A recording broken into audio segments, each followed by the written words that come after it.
I got a clip here. It's from June 25th, 2025. It's at a House Judiciary Committee, and they're talking about restoring integrity and security to the visa process. And in it, they talk about this Representative Biggs talks about three different ways that the visa system is scammed. But the primary one that I want y'all to listen to is the one about visa marriage fraud. And I want you to listen to that because I got an interesting story to tell you after you listen to this. And this has to do with something I know about in Virginia Beach, Virginia. This is not a ethnicity issue when it comes to marriage fraud. It's not a necessarily about money transaction. This goes way deeper than that. And so I want you to hear this first though. By the way, hit like, subscribe, all that stuff. If you want to be nice, hit join and help me raise $3,000 for me. Just let's go. Howdy, y'all. This is Paul, the Redneck Thinker. What we have here is a channel to communicate. I want you folks to be thinking by the time you leave my videos. Why? Because I'm tired of people talking via what other people tell them to think. So, watch my video and enjoy the chance to think for yourself. Thank you, Mr. Chairman. In May, not one illegal alien was released into the United States. So, Mr. Narasta, do you consider that to be a successful month? Yeah. Good. Yes. Good. I'm always looking for accommodation and comedy, so we have some comedy right there. I think we have more than that, So, sir. I don't know. We'll find out. The most recent Congressional Board of Security caucus, we had the ICE director, acting ICE director, Mr. Todd Lyons, come in. Mr. Lyons was describing visa overstays. So I'd ask the panel, are you all familiar with the term visa overstays, Mr. Brown? You need to answer out loud. Yeah. This is like a court of law. You got to answer out loud. Very familiar. Okay. Mr. Narasta? Yes. Mr. Hankinson? Yes. And Ms. Vaughn? Yes. So let's talk about one visa overstay. I'm thinking of the Egyptian fellow who went on a rampage, an anti-Semitic rampage, and attacked people in Boulder, Colorado. Did you know that he was a visa overstay, Mrs. Vaughn? Yes. And what type of visa did he have before he overstayed? I don't think I have seen it confirmed. I believe it was a visitor visa, B1, B2. That's what's been reported anyways, that it was a visitor visa. And how many, Mr. Hankinson, how many visa overstays are there in the country right now, roughly? Microphone. Maybe 500,000 a year, total overstays, but not all of those are permanent. The figures are a bit difficult to parse. Okay, so when we look at visa overstays, I want to go back here now to Mrs. Vaughn for a sec. Khalid Sheikh Mohammed, the architect of the 9/11 attack, said that marriage fraud is a, quote, fantastic mechanism for terrorist operatives to acquire valid documents, close quote. And, but rather than you, will go, Mr. Brown. Do you agree with that? Absolutely. And can you, you've given in your opening statement, you talked about how marriage fraud enterprises work. How would you describe DHS's process for detecting marriage fraud, Mr. Brown? Do they do that? Can they do that? Their process is virtually non-existent. When I refer to the deliberate dismantling of anti-fraud safeguards, this is a great example. For example, under the last administration, one of the key fraud safeguards that Congress enacted in the Immigration Marriage Fraud Amendments Act of 1986 was interviews. They started waiving all the interviews. When our clients reported fraud, you know what they got back?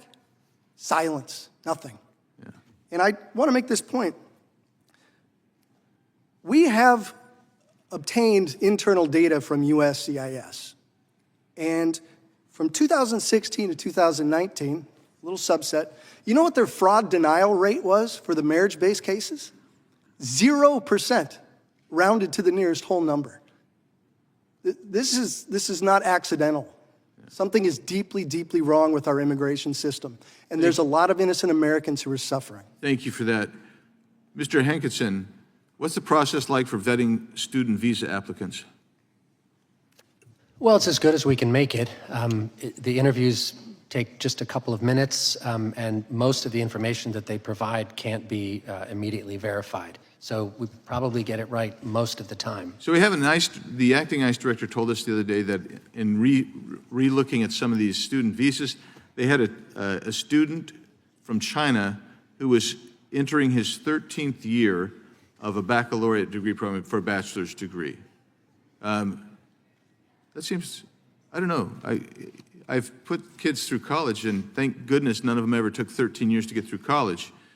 And if Mrs. Vaughn, if a student commits a crime or otherwise does something that would disqualify them for continuing on the student visa, how does that get reported to ICE or the school? Well, if they are arrested for a state or local crime, ICE will get that information through the Secure Communities program, but ICE is not necessarily going to prioritize it because that, as a student visa holder, they are entitled to more due process than, for example, someone who's in the country illegally and commits the same crime.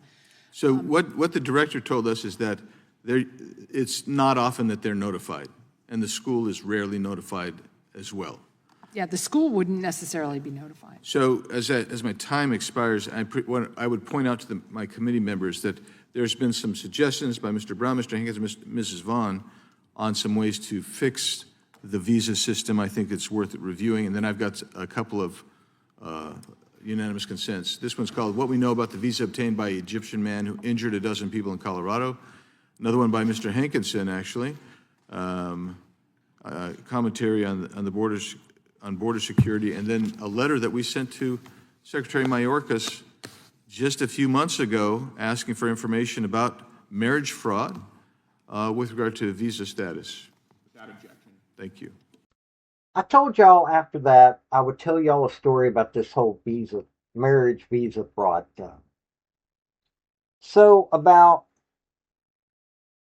I don't know, a little over 10 years ago, I had come back to Virginia Beach. And I stayed here for a while. Well, while I was here, I got to talking with some buddies. And at that time, we were in good relations with Russia. And I noticed one summer that we had a whole bunch of Russian girls running around, and I guess there were some Russian guys. I didn't pay attention to them because, well, I don't care about you guys. Nothing personal. I like the females better. And I was paying attention to them because, well, I was a single guy. A buddy of mine told me that there were a couple of clubs that you could go to that you could meet some of these young ladies that were Russian. And they were looking to get married. And you could spend a certain amount of time to get married. They were looking to be married to become citizens of the U.S. so that as soon as the time period ended, they could get divorced from the American and they could get married to their boyfriend. What the guys got out of it was, well, of course, the things that happen between a man and a woman, and or money or other considerations. The clubs may or may not have been ran by the Russian mob or some other organized, less than legal organization. But yeah, everybody talks about, oh, these folks that are different skin colors. Well, the Russians, while there are Asiatics in Russia, a lot of these women that were getting married for this stuff to be able to bring over their boyfriends and marry them, theirs was not any skin color but white. And so Yeah, this is not that uncommon, and I have a feeling that if you paid attention to a lot of the Virginia marriages that dealt with Russian folks, I bet you could actually find quite a few of those. But, well, as this guy said, 0% have ever been convicted of this. That is what goes on in this country. And I wonder how many people are citizens in this country for this reason. Think about that for a minute. This has been Paul, Redneck Thinker. Y'all have a good day now. Bye. So, folks, that's the story that I wanted to bring you on this video. And I just wanted to say thank you again for coming by. Hit like, subscribe, comment, all that fun stuff if you don't mind. Help me out. So, y'all have a good day now. Bye.